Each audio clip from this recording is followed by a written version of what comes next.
Good morning friends. आज के इस वीडियो में आपका ये भाई, आपका ये दोस्त आपको क्लास 10 के एक्सरसाइज 3.4 का जो क्वेश्चन नंबर 2 है, इसी का तीसरा नंबर क्वेश्चन सॉल्व करवाने वाला है। इसके पीछे के जो 2 क्वेश्चन है उसे हम लोग ऑलरेडी सॉल्व कर चुके हैं। यहाँ पे इस क्वेश्चन में हमें कुछ वर्ड प्रॉब्लम दिए गए हैं, हमें ध्यान से इन वर्ड प्रॉब्लम को समझना है और फिर इन्हीं के आधार पर हमें 2 समीकरण तैयार करना है और फिर हमें इन दोनों समीकरण को विलोपन विधि की मदद से हल करना है। आइए सबसे पहले हम ये देख लेते हैं कि इस प्रश्न में हमसे क्या कहा जा रहा है। जो भी बातें हमसे प्रश्न में कही जा रही हैं उसे शॉर्ट में मैंने यहाँ बोर्ड पे लिख दिया है, लेकिन इस प्रश्न को मैं आपको पूरा डिटेल्स में समझाने वाला हूँ। देखिए, इस प्रश्न में 2 अंकों वाली हमें एक संख्या दी गई है। कितनी अंकों वाली? 2 अंकों वाली हमें संख्या दी गई है। इसमें हमसे ये कहा जा रहा है कि ये जो 2 अंकों वाली संख्या है ना, इस संख्या के अंकों का योग 9 है। इस संख्या के अंकों का योग कितना है? 9 है। ये पहली कंडीशन है। दूसरे कंडीशन में हमसे कहा जा रहा है कि इस संख्या का 9 गुना संख्या के अंकों को पलटने पर बनी संख्या का 2 गुना है। अब इसका मतलब क्या है, पहले आप ये समझ लीजिए। देखिए, जैसे मान लीजिए कि ये हमारी ओरिजिनल संख्या है, ठीक है, और अगर हम इस ओरिजिनल संख्या के अंकों को पलट देते हैं, अर्थात इकाई वाला जो अंक है वो दहाई वाले जगह पे चला जाता है और दहाई वाला अंक इकाई वाले जगह पे चला जाता है। अर्थात जब इस संख्या के हम अंकों को पलट रहे हैं ना, तो मान लीजिए कि हमें ये संख्या प्राप्त हो रही है। ध्यान से सुनिए, ये ओरिजिनल संख्या है और अगर इसके अंकों को हम पलट दे रहे हैं ना, तो मान लीजिए कि हमें ये संख्या प्राप्त हो रही है। अब इस क्वेश्चन में हमसे ये कहा जा रहा है कि अगर हम ओरिजिनल संख्या में 9 से गुना कर रहे हैं और अंकों को पलटने पर जो संख्या हमें मिल रही है, अगर इस संख्या में हम 2 से गुना कर रहे हैं तो इन दोनों का वैल्यू बराबर हो जाता है। ये चीज़ समझ में आपको आ गया? ओरिजिनल संख्या में अगर हम 9 से गुना कर रहे हैं और अंकों को पलटने पर बनी संख्या में अगर हम 2 से गुना कर रहे हैं तो इन दोनों का वैल्यू बराबर हो जाता है। अब हमें इन दोनों कंडीशन को देखते हुए 2 समीकरण बनाना है और फिर इस समीकरण को हमें विलोपन विधि की मदद से हल करना है। अब देखिए, यहाँ समीकरण बनाने से पहले मैं आपको कुछ संख्या से संबंधित बेसिक कॉन्सेप्ट बता रहा हूँ। अगर आप ये कॉन्सेप्ट समझ जाइएगा ना, तो पूरा जीवन भर आपको किसी भी प्रकार का संख्या पे आधारित मैथ मिलेगा ना, तो आप उसे आसानी से बना सकते हैं। क्या है ये कॉन्सेप्ट, आइए समझ लेते हैं। देखिए, जैसे मान लीजिए कि मैंने 2 अंक का एक संख्या लिखा 68, ठीक है। तो अगर आप 2 अंक का कोई भी संख्या लिखते हैं ना, तो उसके लिए एक फार्मूला होता है। कोई भी आप 2 अंक का लिखिए, 3 अंक का लिखिए, 4 अंक का लिखिए, सबके लिए एक फार्मूला होता है। यहाँ मैं आपको 2 अंकों की संख्या के लिए फार्मूला बता रहा हूँ। तो जो भी आप 2 अंक की संख्या लिखते हैं उसके लिए एक फार्मूला होता है। फार्मूला क्या होता है, पहले आप इस चीज़ को समझ लीजिए। ये जो फार्मूला होता है ना 2 अंकों वाली संख्या का, ये फार्मूला होता है 10 गुना दहाई का अंक। क्या होता है ये होता है 10 गुना दहाई का अंक। 10 गुना दहाई का अंक और जोड़ इकाई का अंक। आप इस चीज़ को ध्यान रखिए। आप कोई भी संख्या लिख रहे हैं ना, कोई भी आप 2 अंकों वाली अगर संख्या लिख रहे हैं तो इसका फॉर्मूला होता है 10 गुना दहाई का अंक जोड़ इकाई का अंक। ठीक, जैसे मैंने 68 लिखा तो 68 में इकाई का अंक 8 है और दहाई का अंक 6 है। अगर आप इसको इस फार्मूला पे बैठाइएगा ना, तब आपको पता चल जाएगा कि ये जो संख्या हमने लिखा है ना, ये एक्चुअल में इसी फार्मूला से आया है। कैसे? देखिए, संख्या का फार्मूला हमने क्या लिखा, हमने लिखा 10 गुना दहाई का अंक। दहाई का अंक कौन है? इकाई का ये है, दहाई का अंक है ये है, तो दहाई का अंक 6 है, तो 10 गुना 6 जोड़ इकाई का अंक। इकाई का अंक क्या है? इकाई का अंक 8 है। अब आप इसे सॉल्व कीजिए। 10 गुना 6 60 हो जाएगा, अब प्लस 8 क्या मिला? 68 मिला ना। तो आप देख सकते हैं, जब हमने फार्मूला का यूज़ किया तो ये जो संख्या है ना, इस फार्मूला पे फिट बैठ रहा है। तो अब आप ये बात माइंड में रखिएगा कि कोई भी अगर आप 2 अंकों वाला संख्या लिख रहे हैं ना, तो इसके लिए फार्मूला होता है। ये फार्मूला होता है 10 गुना दहाई का अंक जोड़ इकाई का अंक। इतना तक आपको समझ में आ गया? अब देखिए, अगर मान लीजिए जैसे मेरे पास ये संख्या है 68, ठीक है। किसी ने कहा कि मुझे 68 जो मेरे पास संख्या है ना, इसमें जो अंक है इसके अंक को आपस में बदल देना है। मतलब इकाई वाला अंक दहाई वाले जगह पे भेजना है और दहाई वाला अंक जो है उसे इकाई वाले जगह पे भेजना है। तो अगर 8 को 6 पे कर देंगे, 6 को 8 पे कर देंगे तो हमें क्या मिलेगा? हमें मिल जाएगा 86।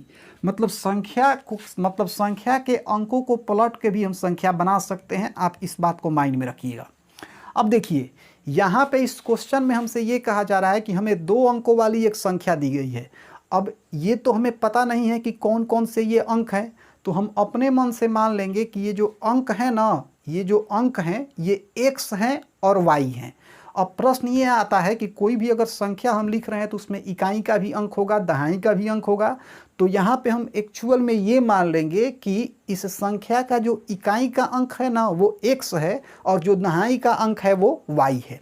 आप देख सकते हैं मैंने लिखा है कि माना संख्या के इकाई का अंक बराबर x तथा दहाई का अंक बराबर y।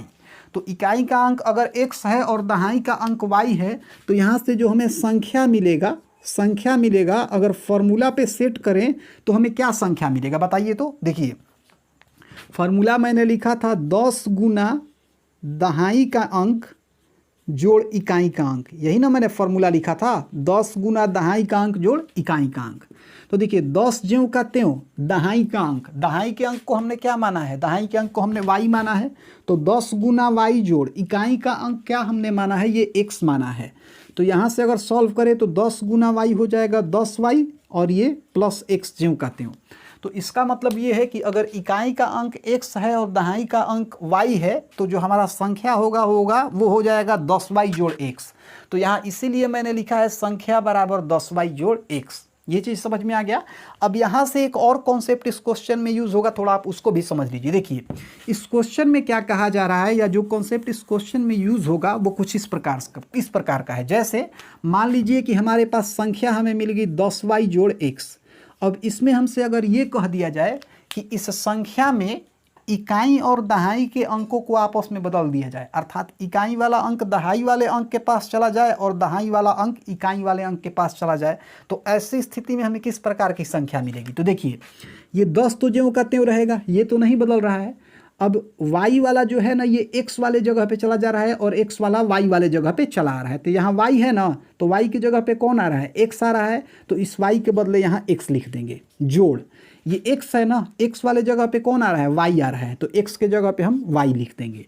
तो हमने क्या देखा कि अगर ओरिजिनल संख्या हमारी 10y जोड़ x है और अगर इसमें हम अंकों के स्थान को बदल दें तो हमें संख्या जो प्राप्त होगी वो क्या होगी, वो हो जाएगी 10x जोड़ y। इसी चीज़ को मैंने यहाँ लिखा है कि अंकों को पलटने पर बनी संख्या बराबर 10x जोड़ y। इतना चीज़ आपको क्लियर है। अब यहाँ एक बात आप ध्यान रखिए, आपको ये रटना नहीं है कि इकाई का अंक x होगा दहाई का अंक y होगा। आप चाहें तो इकाई का अंक भी y मान सकते हैं और दहाई का अंक भी आप x मान सकते हैं और उसके मुताबिक संख्या का जो फॉर्मूला होता है उस पर आप बैठा सकते हैं। यहाँ पे मैंने इकाई के अंक को x माना है और दहाई के अंक को y माना है। इतना तक आपको समझ में आ गया। अब देखिए इससे पहले हमने क्या किया है, इससे पहले यहाँ हमने जितनी भी चीज़ें लिखी हैं इसमें हमने सारी चीज़ें अपने मन से मान करके लिखी हैं। लेकिन अब हम अपने मन से कोई चीज़ नहीं मानेंगे, जो भी बातें हमें प्रश्न में कही जा रही हैं ना हम उसको फॉलो करते चले जाएंगे, चुटकियों में ये मैथ बन जाएगा। तो अब आइए जो भी क्वेश्चन में हमसे कहा जा रहा है अब हम उसके मुताबिक चल रहे हैं। तो जब हमें क्वेश्चन के मुताबिक चलना होता है ना तो इसके लिए हम लिखते हैं प्रश्न से। क्या लिखते हैं, प्रश्न से, क्योंकि अब हमें प्रश्न के मुताबिक चलना है। अब देखिए प्रश्न में क्या कहा जा रहा है, पहले कंडीशन में कहा जा रहा है कि अंकों का योग 9 है। अब अंक को तो हमने x y माना है, मतलब x और y को अगर हम जोड़ रहे हैं तो हमें क्या मिल रहा है, 9 मिल रहा है। तो यहाँ हम लोग लिखेंगे x जोड़ y बराबर 9, x जोड़ y बराबर 9 और ये हो जाएगा हमारा समीकरण फर्स्ट। तो पहले कंडीशन से तो हमने समीकरण फर्स्ट तैयार कर लिया, अब दूसरे कंडीशन का यूज करके हम समीकरण सेकंड तैयार करेंगे। तो दूसरे समीकरण में क्या कहा जा रहा है कि इस संख्या का 9 गुना संख्या के अंकों को पलटने पर बनी संख्या का 2 गुना है। पहले तो हम संख्या लिख लेते हैं। हमारा जो संख्या हो जाएगा ये है 10y जोड़ x। रियल में हमारा संख्या क्या है, रियल में हमारा संख्या है 10y जोड़ x। अब इसमें संख्या के अंकों को पलटने पर बनी संख्या का भी जिक्र हो रहा है। तो अगर हम संख्या के अंकों को पलट देंगे तो हमें किस प्रकार की संख्या मिलेगी, हमें मिलेगी 10x जोड़ y। तो यहाँ हम लोग लिख देंगे 10x जोड़ y। अब क्वेश्चन में क्या कहा जा रहा है, थोड़ा आप इसको समझ लीजिए। देखिए क्वेश्चन में कहा जा रहा है कि जो ओरिजिनल संख्या है ना, अगर इस ओरिजिनल संख्या में हम 9 से गुना कर दे रहे हैं और साथ ही साथ अंकों को पलटने पर जो हमें संख्या मिल रही है ना, अगर हम इसमें 2 से गुना कर दे रहे हैं तो दोनों का वैल्यू बराबर हो जा रहा है। फिर से आप सुनिए, इस क्वेश्चन में कहा जा रहा है कि अगर ओरिजिनल संख्या में हम 9 से गुना कर दे रहे हैं और अंकों को पलटने पर प्राप्त संख्या में हम 2 से गुना कर रहे हैं ना, तो इन दोनों का वैल्यू बराबर हो जा रहा है। तो जो भी बातें हमसे कही गई थी उसे हमने लिख दिया। अब इसे हम सॉल्व कर देंगे। देखिए, 9 में 10y से गुना करेंगे तो हमें 90y मिलेगा। 9 में x से गुना करेंगे तो यहाँ हमें 9x मिल जाएगा, बराबर 2 में 10x से गुना करेंगे तो हमें 20x मिल जाएगा और 2 में y से गुना करेंगे तो हमें 2y मिल जाएगा। अब यहाँ क्या करेंगे, यहाँ से हम अब दाहिने बाएं करके और एक समीकरण तैयार कर लेंगे। कैसे दाहिने बाएं करेंगे आप इसको समझ लीजिए। देखिए, हम क्या करेंगे, पहले हम इस 9x को यहाँ ज्यों का त्यों लिख देते हैं, ठीक है। इस 9x को हमने यहाँ ज्यों का त्यों लिख दिया और बराबर के उस तरफ क्या है, 20x है ना, तो इस 20x को बराबर के उस तरफ से हम इस तरफ लाएंगे। तो 20x के पहले कुछ नहीं है तो प्लस है, तो प्लस 20x जब उधर से इधर आएगा ना तो ये हो जाएगा माइनस 20x, ठीक है। अब इसके बाद यहाँ है 90y, इसके पहले कुछ नहीं है तो प्लस है, तो यहाँ हम लिख देंगे प्लस 90y, ठीक है। अब बराबर के उस तरफ है प्लस 2y, जब प्लस 2y को उधर से इधर लाएंगे ना तो ये हो जाएगा माइनस 2y। अब बराबर में तो कुछ रहा नहीं क्योंकि इधर वाला सारा बराबर के इस तरफ आ गया, तो बराबर में यहाँ हम 0 लिख देंगे, ठीक है। अब इसे सॉल्व कीजिए। देखिए, 9x माइनस 20x को अगर हम सॉल्व करें तो हमें मिल जाएगा माइनस 11x। क्या मिलेगा, माइनस 11x। अब 90y में से 2y घटाएंगे तो हमें मिल जाएगा 88y और यहाँ बराबर में तो 0 है ही। अब यहाँ से देखिए हम 11 कॉमन निकालेंगे। क्या करेंगे, 11 कॉमन निकालेंगे। तो यहाँ से अगर हम 11 कॉमन निकाल ले तो हमें मिल जाएगा माइनस x, क्योंकि 11 हमें माइनस x से गुना कराएंगे तो हमें माइनस 11x मिल जाएगा, प्लस अब यहाँ है 88y और 11 कॉमन निकाला है हमने। 11 हमें किस संख्या से गुना कर दें कि 88y आ जाए, तो 11 में अगर हम 8y से गुना कर दें तो हमें 88y मिल जाएगा, बराबर में 0। तो यहाँ हमने देखा कि हमें मिला 11 into minus x plus 8y बराबर 0। अब देखिए, यहाँ से अगर माइनस एक्स प्लस 8y को हम बाहर निकाल लेंगे ना तो ये जो 11 है ना ये 0 के नीचे चला आएगा। तो आइए इस क्रिया को करते हैं। हम क्या करेंगे, माइनस एक्स प्लस 8y को बाहर निकाल लेंगे। तो यहाँ हमने लिखा माइनस एक्स प्लस 8y बराबर, जैसे ही हमने माइनस एक्स प्लस 8y को बाहर निकाला तो ये जो 11 है ना ये 0 के नीचे चला आएगा, मतलब हमें मिलेगा 0/11। अब इसको अगर हम आगे सॉल्व करें तो हमें मिला माइनस एक्स प्लस 8y बराबर, देखिए 0 कोई भी संख्या को अगर आप हल कीजिएगा ना तो आपको 0 ही मिलेगा। तो 0/11 को हल करेंगे तो हमें क्या मिलेगा, हमें 0 मिलेगा। तो यहाँ से हमें मिल गया माइनस एक्स प्लस 8y बराबर 0 और ये हो गया हमारा समीकरण सेकेंड। तो इस तरीके से हमने समीकरण फर्स्ट और समीकरण सेकेंड तैयार कर लिया। अब हम क्या करेंगे, अब हम इन दोनों समीकरण को विलोपन विधि की मदद से हल कर देंगे, हमारा काम हो जाएगा। तो समीकरण फर्स्ट तो हमारा ये है, इसके नीचे हम सेकेंड समीकरण लिख लेते हैं। ये है माइनस एक्स प्लस 8y बराबर में 0 और ये है हमारा समीकरण सेकेंड। अब विलोपन विधि से हल करने के लिए मैंने आपको बताया था, हम या तो दोनों समीकरण से x वाले पद को विलुप्त अर्थात गायब कर देते हैं, नहीं तो y वाले पद को विलुप्त अर्थात गायब कर देते हैं। अब इन दोनों समीकरण में x वाले पद को गायब करना ज़्यादा आसान होगा, क्योंकि अगर हमें किसी पद को गायब करना है तो हम कोशिश ये करते हैं कि दोनों समीकरण में, जैसे कि अगर हमें x वाले पद को गायब करना है तो हम ये कोशिश करते हैं कि दोनों समीकरण में जो x वाला पद है ना वो बराबर हो जाए। अगर हमें y वाले पद को गायब करना है तो हम कोशिश करते हैं कि दोनों समीकरण में जो y वाला पद है वो बराबर हो जाए।